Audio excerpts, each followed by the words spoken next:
Yes, indeed. It is called Lothric, where the transitory lands of the Lords of Cinder converge.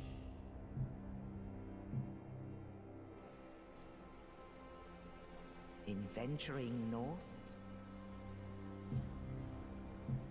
the pilgrims discover the truth of the old words. The fire fades, and the lords go without thrones.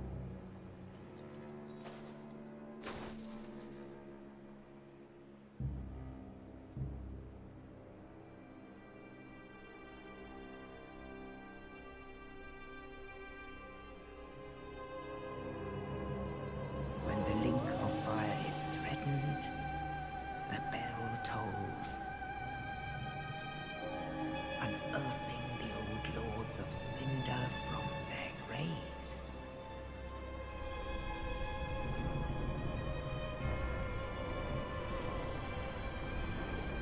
Aldrich, saint of the deep,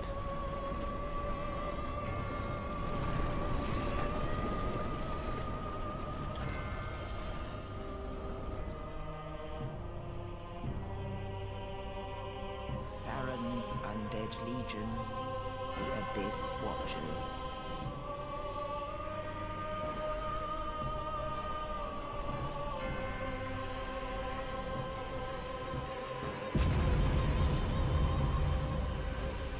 And the reclusive lord of the profaned capital.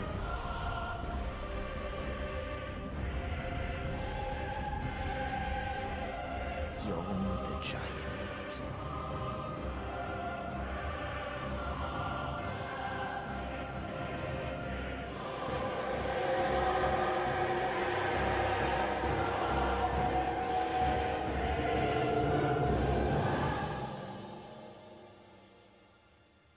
Only in truth, the lords will abandon their thrones.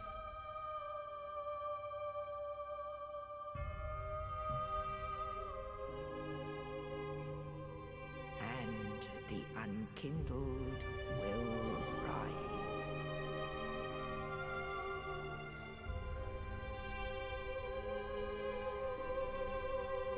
Nameless, accursed undead, unfit even to be Cinder.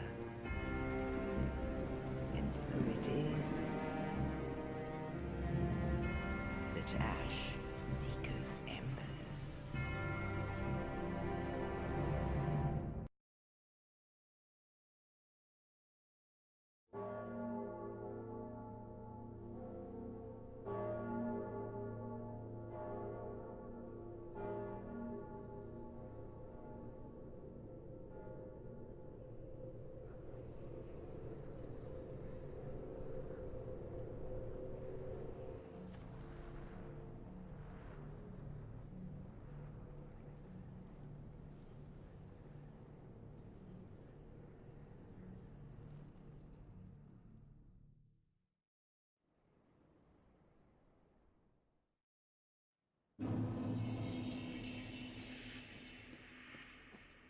Hi everyone and welcome to Dark Souls 3. Oh god, am I excited to bring you this video. You can't imagine it. So yeah, we are starting a new build here and yeah, let's just jump into it, shall we? So I will go out of the optimal path to collect some items. I will inform you guys about that when I do it. That little soul package there, well, you could easily leave that be, but I wanted to get it because why not, right? And yeah, so here at the beginning of the game there is one big thing that I always do. It doesn't matter which starting class that I do pick, I will always come back here and fight this crystal lizard. And this is a great start, in my opinion, because he drops like 4,000 souls, and the boss fight ahead will only drop 3000, but if you beat both of them, you have 10,000 souls, which is about enough to get you to a good amount of health and stamina to continue in the next area. So that is why I always take this guy on with the Knight, which is my starting class here. It's definitely the easiest way to deal with him, because not only do you have a shield that blocks 100% physical damage, which is why I choose the Knight so often, but also because of the longsword. Now the longsword is a pretty beast weapon in my opinion. I love the moveset, which is why I do like to play with it a lot. My first playthrough ever on this game I completed with my longsword, actually, as crazy as it sounds. And yeah, so why do I pick the Knight for, like, I don't know, 75% of every build that I start? Well, there are a couple reasons. One or two I already mentioned, the longsword and the shield that blocks 100% physical damage, which gives you a great advantage early on. And you get a little soul item there, by the way. So yeah. Another thing about the Knight is the armor set. The armor set is absolutely amazing. I personally think it's one of the best sets that you can get in the game. For physical defense, that is. And that's why I love to pick the Knight. The Knight also comes with a good amount of vitality. Not to be confused with Vigor. They changed things up a little bit here for leveling since Dark Souls 1. But mostly for the good. Well, in my opinion, for the good. And look at that. Oh man, I love the view. Look at that. This game looks so great. The scale of the world, when you first see this here, you think, oh my god, really? Can I explore? Like, wow. Are you kidding me? And yeah, so I really enjoy this part of the game where you first walk out into the open and you see that large castle style building back there, and in front of us is actually Firelink Shrine. For those of you that played Dark Souls 1, you know exactly what Firelink Shrine is. For those of you that didn't, it's basically our hub where we gather our NPCs, and this jump, by the way, at the start of the game yields you a Titanite shard, which is very important and very good to have early on, because it lets you upgrade your weapons to +3 this time around.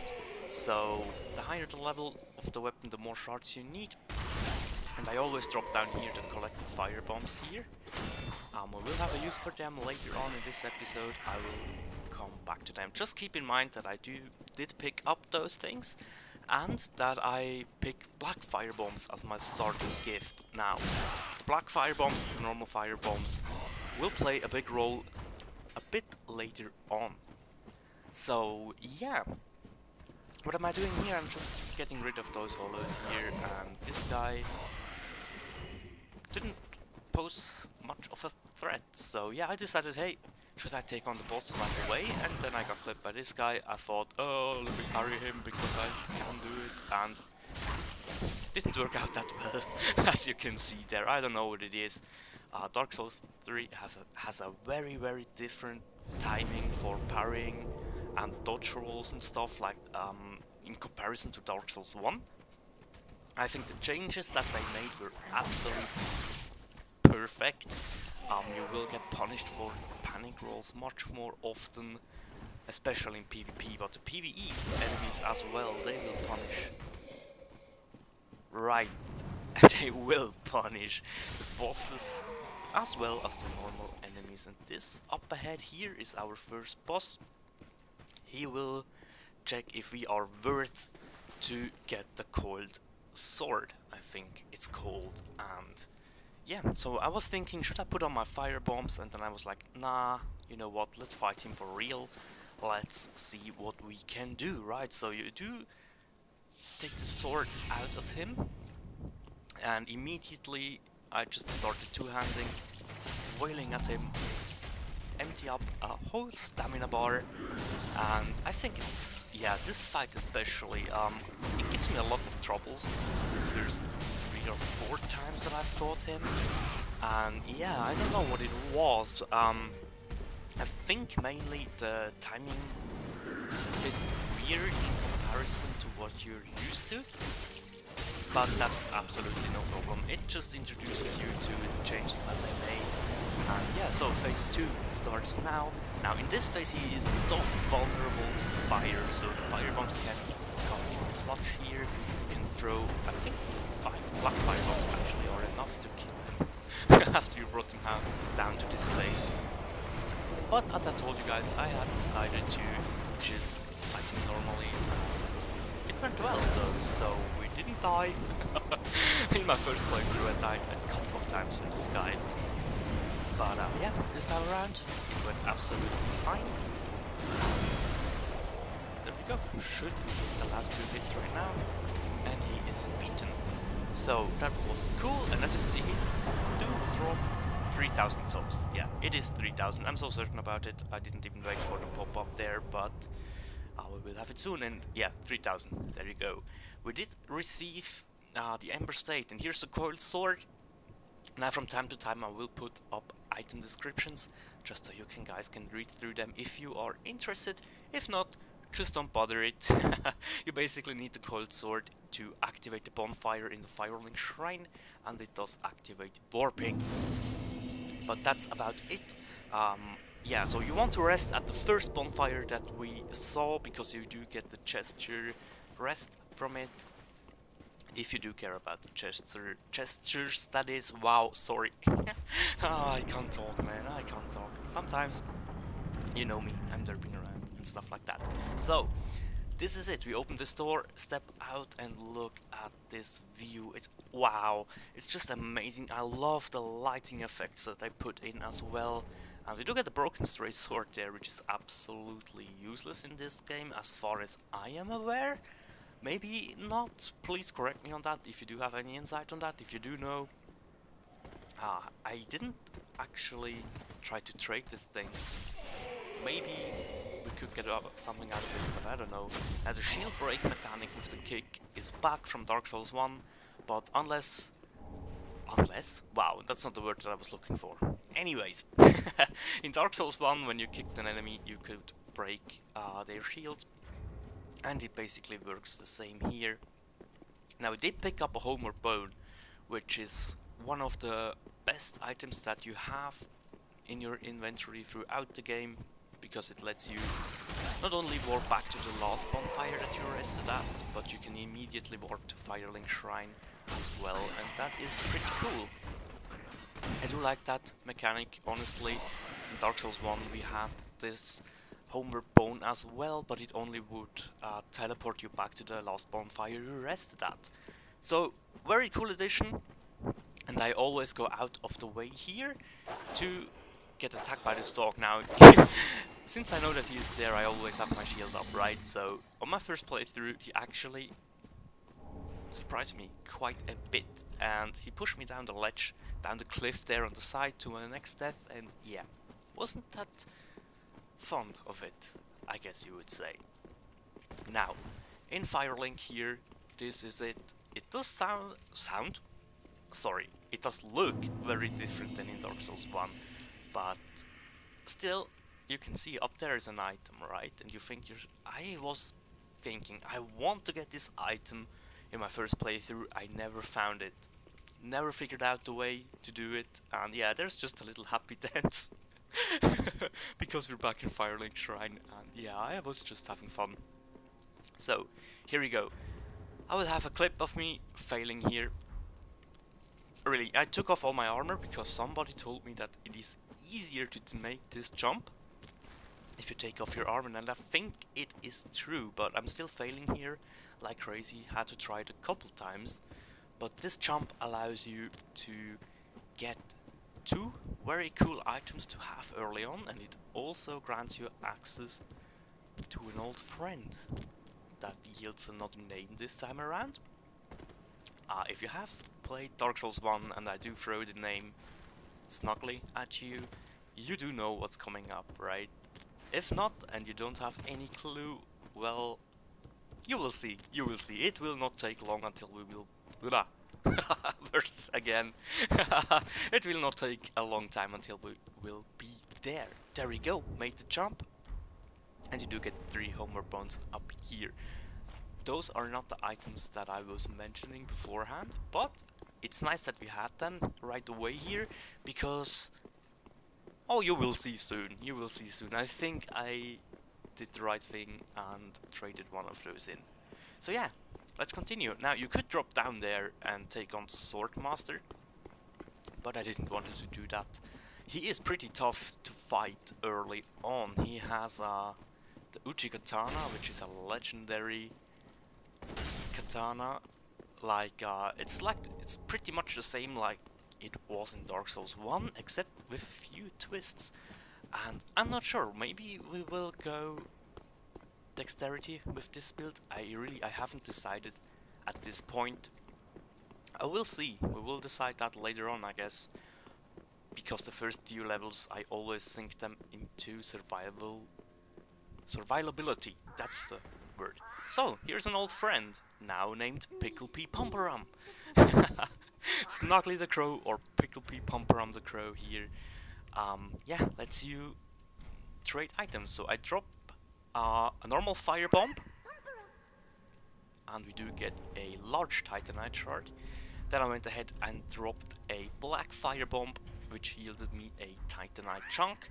Now, I know we don't have reasons for those items right now, but I do like to have them anyway. And yeah, there we go, Homer Bone. And what do you get for that? Look at that. I absolutely love it. Iron bracelets. Never wear them, but I always trade them in. I don't know. I think you do get the call over gesture anyways, as soon as you trade one item, if I'm not too mistaken. But just to make sure, I always got the gesture with the Homer Bone. So here's an Estus shard. We will use that to increase the number of Estus flasks that we can carry, and this is call over. I do love that, I really do. I love to use it in cooperation PvEing or in PvP as well. And yeah, you heard me right, PvP is a thing. I really did get into it, but maybe not the way that you think about it now. So here is the item. Yes, this is it. The covetous Silver Serpent Ring. Yields you 10% more soul income for every single enemy that you kill. Yeah, always want to equip that until I hit a certain level, or I finish my build, or I have the need to swap it out because I need a ring slot. But for most of the time through this playthrough, we will actually have this ring on. Now, there is some stuff coming up here. We will talk another one to a new friend here, which does remind me of the Crestfallen Warrior a bit from Dark Souls 1. I think he has pretty much the same purpose, because he does kind of hint you some things, and his questline is pretty interesting at the end. I'm not sure if we will go ahead and finish his questline.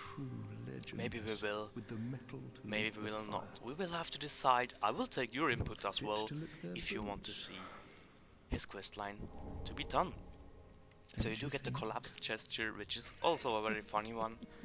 I use it in PvP when I do get ganked or something like that, when I run into really like one guy hosting with 2 or more phantoms and just waiting for me to invade. Yeah, it's just you collapse and they do know, okay, he isn't actually one of those guys that grieves the heck out of new players.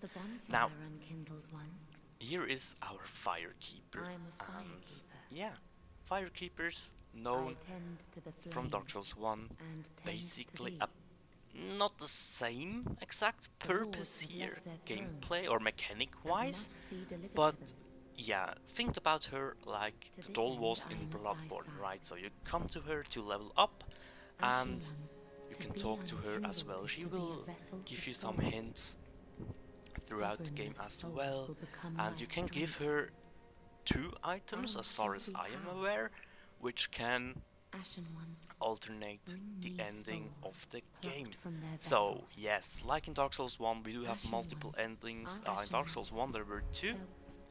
In Dark Souls 3 there are at least 3. I'm aware of 3 endings. I have got 2 so far, and I haven't managed to get the last one. The really yeah, I think it's the hardest one to get, because you do have to complete certain quest lines, and if you do enter another quest, you can break the quest line for this particular playthrough. So I will have to be very careful about this quest, because I want you guys to show this ending. I want to experience it with you guys together. I haven't seen it, As is thy want? No. but I do know that it's there because there is a trophy. And yeah, that's how things work. So, why went I to the handmaiden here? Why were I thinking, should I buy something? It's because of this. The white sign soapstone sorry, allows you to get summoned for cooperation, and this will come in handy soon. Maybe next episode we will have to see if people will need help with the first boss after our tutorial-ish boss Gandir. And yeah, this is Andre the blacksmith. Those of you who played Dark Souls 1 will know him, and yeah, he seems to have lived a long life, man. Quite some time on this situation here. So yeah, I left all the conversations in. Yeah, so you can. So those of you who don't plan on making a playthrough by yourselves, or those of you that don't pick up this game, have the conversations and the lore as far as I can give it to you in the videos. So yeah, I think I will do that in the future as well, because I think it is very important for puzzling out some of the lore. And yeah, as soon as you exhaust Andre's dialogue here, you do get another gesture, and I think we will demonstrate that as well as soon as we will get it. So yeah, that's pretty much it. I know we only finished like the first 2 areas of the game, like the tutorial-ish area and Firelink Shrine. Actually, Firelink Shrine isn't finished, guys. We will be here a lot more. We will meet some NPCs and bring them back here. We will go through quest lines and stuff like that. And yeah, we will level up here, we will upgrade stuff, and yeah, that's the hurrah gesture. And I went ahead and reinforced my Estus flasks, and I think I allot them as well, if I'm not too mistaken. Be careful. Didn't I? Oh well. Maybe not. So yeah, here's the hurrah gesture for you guys. I don't like joy at all, so I replace it with hooray. Nice.